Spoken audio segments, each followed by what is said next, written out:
Everyone, welcome to my channel. আজকে আমি আপনাদের সাথে কালো ছোলার তরকারি রেসিপি শেয়ার করব, যেটা কি একদমই অনিয়ন গার্লিক ছাড়া। আজকে স্যাটারডে, আমি সেই জন্য ওইভাবেই বানিয়েছি। তো আমি ছোলাগুলো আগে সেদ্ধ করে নিয়েছি, তারপরে আলুগুলো কেটে ভেজে নিয়েছি ভালো করে। তারপরে ওই সেম তেলেতেই আমি হিং, গোটা জিরে আর একটু কাঁচা লঙ্কা কুচি করে ওর মধ্যে দেবো। তো আপনি আপনার স্পাইস টলারেন্সের হিসাবে দিতে পারেন। আর এটা দেওয়ার পরে ভালো করে ওগুলোকে নাড়িয়ে নেব।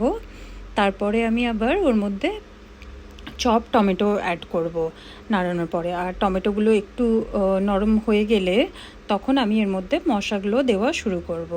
তো এগুলো ভালো করে নাড়িয়ে নিচ্ছি। আর তারপরে মশলার মধ্যে আমি এর মধ্যে দেবো হলুদ গুঁড়ো। আর তাছাড়া আমি এর মধ্যে অ্যাড করেছি ধনের গুঁড়ো আর জিরে গুঁড়ো আর কাশ্মীরি লাল লঙ্কার গুঁড়ো, যাতে রং হয়। তো ধনেটা আমি একটু পরিমাণে একটু বেশিই দিই কম্পারেটিভলি দেন জিরে গুঁড়ো। আর কাশ্মীরি লাল লঙ্কাটাও আমি 1 স্পুনের মতোই দিয়েছি ভালো রঙটার জন্য। তো আপনারা চাইলেও স্কিপও করতে পারেন। আমার ভালো লাগে বেশ লাল লাল রঙটা, তাই জন্য ওটা আমি অ্যাড করেছি। তারপর আমি ভেজে রাখা আলুগুলো ওর মধ্যে অ্যাড করে দেবো। অনেক সময় আমি এর মধ্যে ছোলাটাও দিয়ে দিই, তারপরে সবগুলো মিক্স করে জল দিয়ে ফুটিয়ে দিই। আজকে আমি আলুটা দিয়ে, যেহেতু আলুটা হাফ কুক ছিল আর ছোলাগুলো আমার অলরেডি সেদ্ধই আছে, তো আমি আলুটা দিয়ে জল দিয়ে এরপরে এটা একটু ফোটাতে দিয়ে দেবো। অ্যারাউন্ড 4-5 মিনিটের মতো এটাকে আমি ফোটাবো। আর এটা ফোটানো হয়ে গেলে তখন আমি আবার ছোলাগুলো অ্যাড করে দেবো। তো আমার এটা 5 মিনিট পরে ফুটে গেছে। আর এখন আমি এর মধ্যে দেখে নেবো যে আমার আলুগুলো সেদ্ধও হয়েছে কিনা। হয়ে যাওয়ার পরে আমি এর মধ্যে ওই সেদ্ধ করা ছোলাগুলো আমি অ্যাড করে দেবো।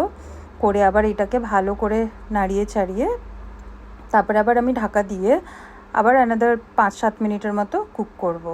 তো 5-7 মিনিট কুক করার পরে জিনিসটা আপনার ওপর যেরকম, আপনি যদি চান যে শুকনো শুকনো ট্রাই করবেন, তাহলে আপনি শুকনো রাখতে পারেন, কম জল দেবেন। আমার বেশি একটু গ্রেভি ভালো লাগে বলে আমি জলটা অনেকটা দিয়েছিলাম। আর তারপরে আমি দেখে নেব যে আলুগুলো সেদ্ধ হয়েছে কিনা। প্রায় হয়ে গেছে। তারপরে আমি দেখলাম যে জলটা অনেকটাই শুকনো হয়ে গেছে, তো সেই জন্য আমি আবার এর মধ্যে একটু জল অ্যাড করে দেব, যাতে এর গ্রেভিটা বাড়ে। আর এরপরে ওই জলটা দিয়ে আমি আবার একটু ফুটিয়ে নেব, নাহলে পরে ওই বেশি জল জল ব্যাপারটা খুব একটা ভালো লাগে না। তো এটা করার পরে আমি নাড়িয়ে চাড়িয়ে এটাকে ঢাকা দিয়ে একটুখানি আবার ফুটিয়ে নেব, কারণ আমি জলটা জাস্ট রিসেন্টলি দিয়েছি।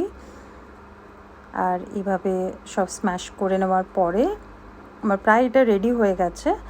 আর এটা নামানোর আগে আমি যেটা অ্যাড করেছি, আমি সানরাইজের শাহি গরম মশলা ইউজ করেছি। আমার এর ফ্লেভারটা খুব ভালো লাগে, আমি যখন ইন্ডিয়া যাই এটা নিয়ে আসি। আর তাছাড়া আমি এর মধ্যে 1 চামচ ঘি অ্যাড করে দেবো।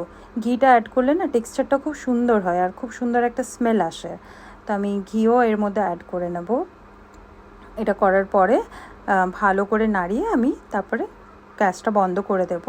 তাহলেই আমার এই ছোলাটা রেডি। এরপর আপনারা চাইলে এর মধ্যে কাসুরি মেথিও দিতে পারেন, বা চাইলে ধনেপাতাও দিতে পারেন। তো আমি কোনোটাই আজকে দিইনি। তো আমার চাকরি ঝোলটা রেডি। আর এরপরে আমি এভাবে আমার ভাতের ওপরে দিয়ে খেয়ে নেবো। আজকে আর আমার ধৈর্য নেই, প্রচণ্ড গরম এখানে। তো আমার ব্যাস এই ছোলার তরকারি ভাতই যথেষ্ট আজকে শনিবারের দিনে।